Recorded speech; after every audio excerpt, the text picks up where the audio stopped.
What is the secret to Jewish survival?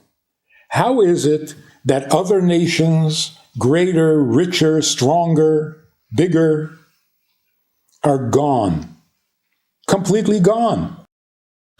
And we, not so big, not so strong, not so rich, not so popular, we're still here. So Mark Twain presents the question brilliantly, but he doesn't give an answer. He says, other nations came and made a vast noise, and now they are lost in the backwaters of history. But the Jew is still here, without any signs of infirmity. You know what that means? That's English. Mark Twain's English. It means we're showing no signs of slowing down, which in simple English means we're still making trouble. So what is the answer? The nations of the world, the Romans, the Greeks, the Babylonians, the Turks, the English, who had empires, what did they want? What were they trying to accomplish? They wanted to guarantee their continued existence. They were working on their existence. They wanted to build a country or an empire that will never fail. The sun will never set on their empire. They're gone. They simply do not exist. I was in Italy years ago, speaking there at the Chabad, and then we went to the airport to catch the flight home. But the car couldn't move. There's this plaza, I forget the name of it, where the pedestrian traffic is so heavy, cars can't move. So I'm sitting in the taxi, and it's not moving. So I said to the taxi driver, you know, these Romans are going to make me miss my flight. He says, there are no Romans. They're gone. The only people who still exist from that era are the Jews. And in fact, there is a Jewish ghetto that still functions. They have a terrific pizza shop, kosher pizza, and people go there. It's one of the hot spots in Milan. So there are no Romans. They're gone. Jews are still here. I'm sitting in the airport in Chicago. This is years ago, this man comes over, sits down next to me. He's an evangelist, and he launches into a little sermon. He says, every word in the Bible is true. It's the word of God. Every word is true. Yeah. No argument. He went on for about 15 minutes. Then he remembers his manners. He says, oh, excuse me, what is your relationship with the Bible?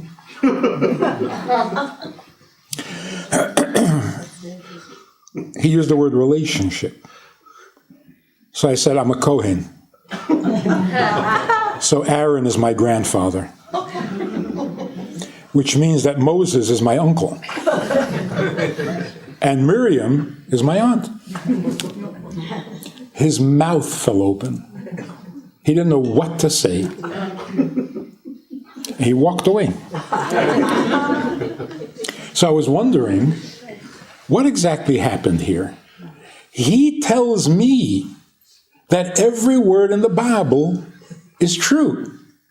Now, the Bible you don't have to believe in, but the Bible is the Word of God, right? So he's telling me every word in the Bible is true. I said, I know, he's my grandfather. He was stunned.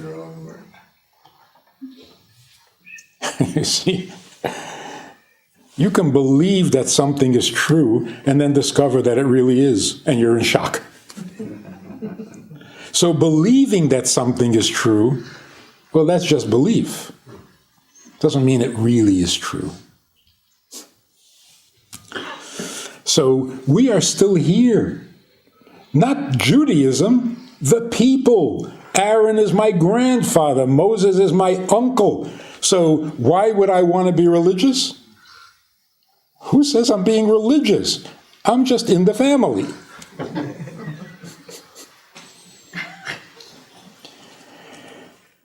How come we're still here?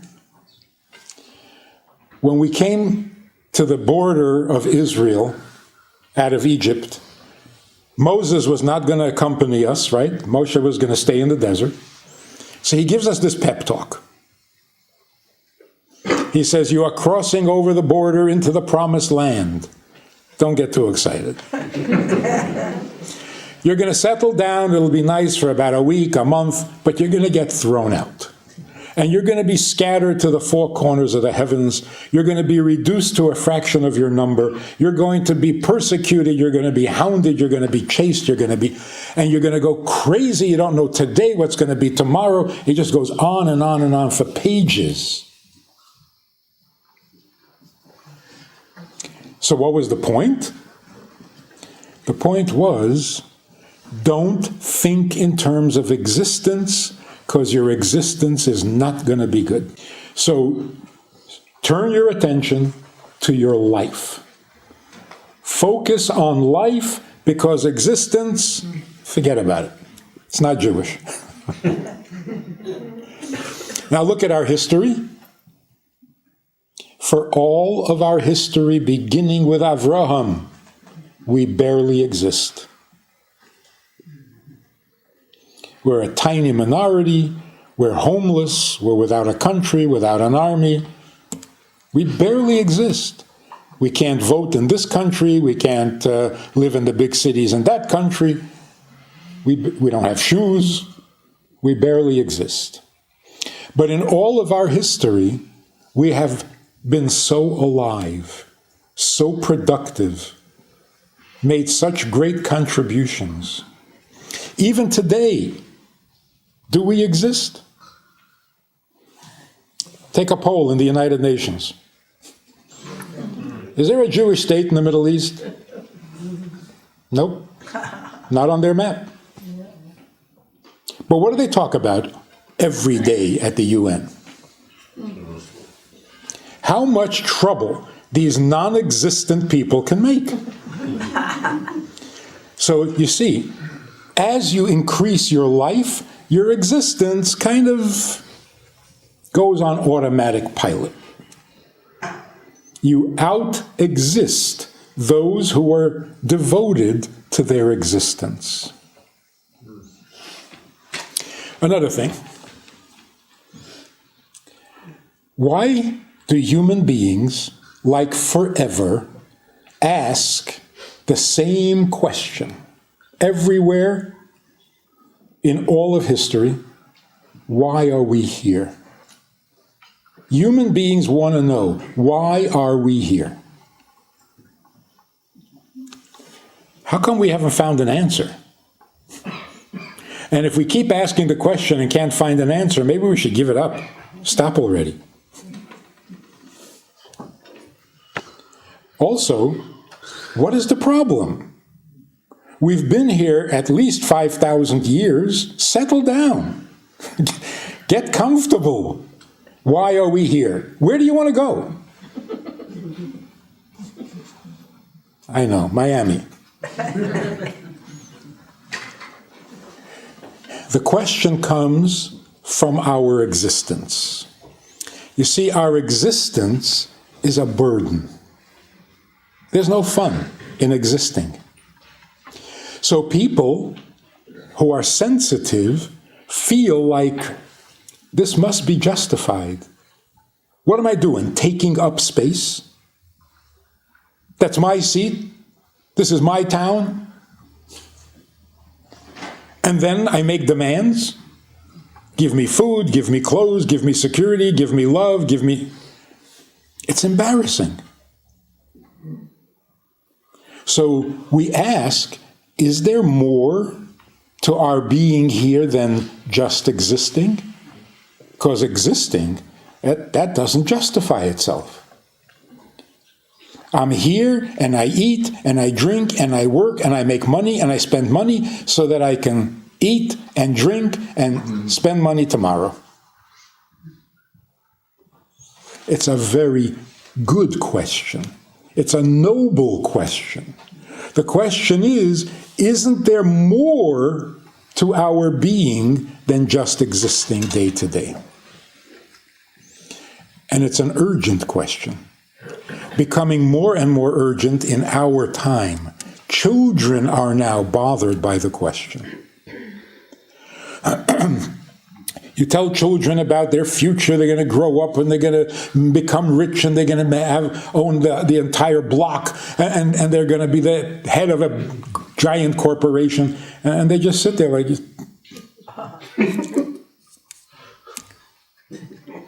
can I smoke marijuana? I said, weren't you listening?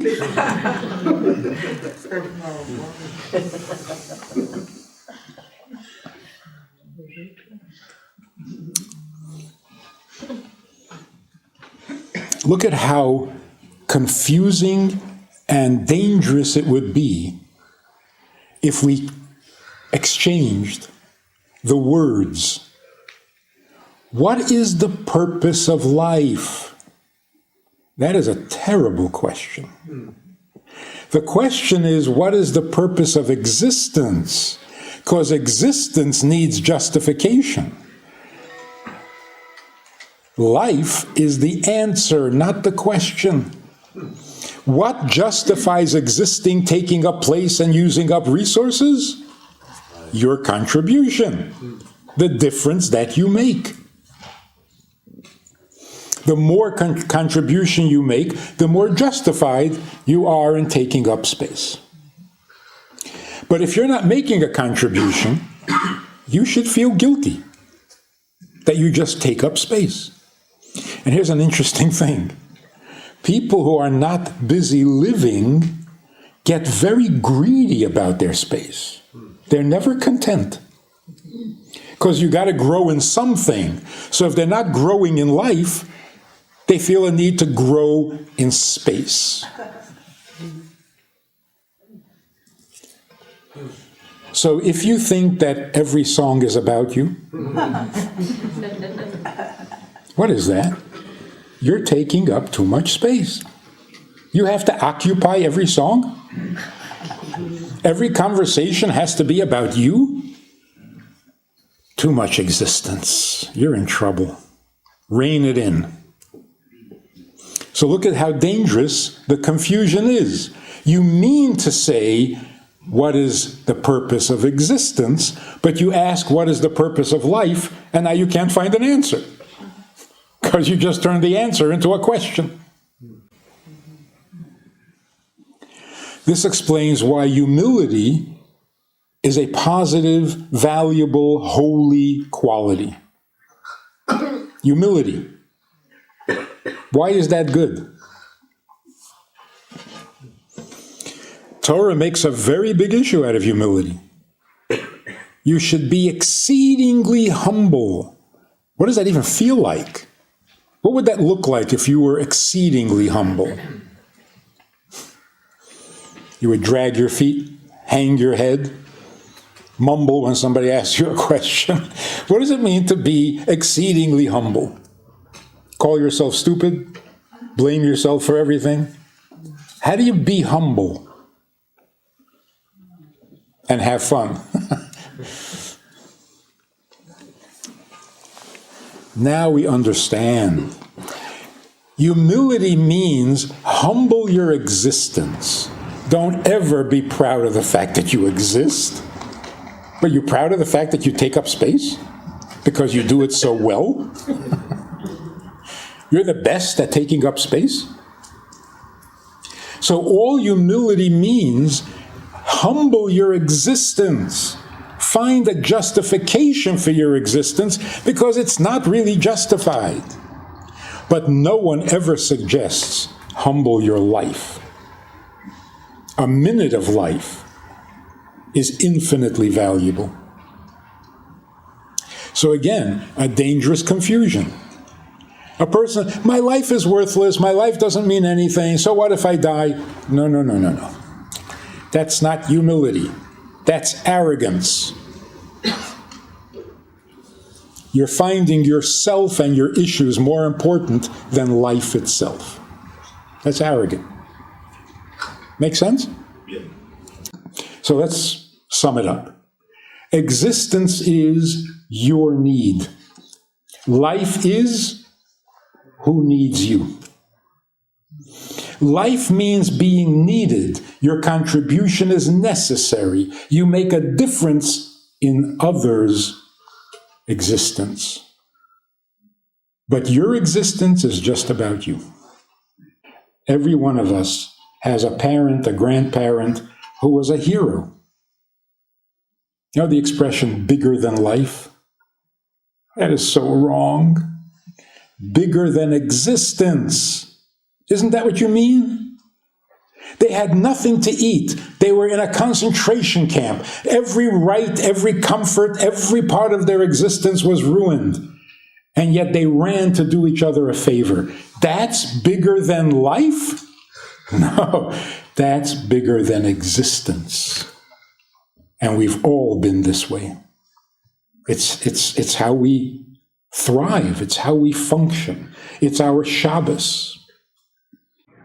If you want to describe the Jewish people, and you don't have much time, but you want to describe the Jewish people accurately, the essence of who we are,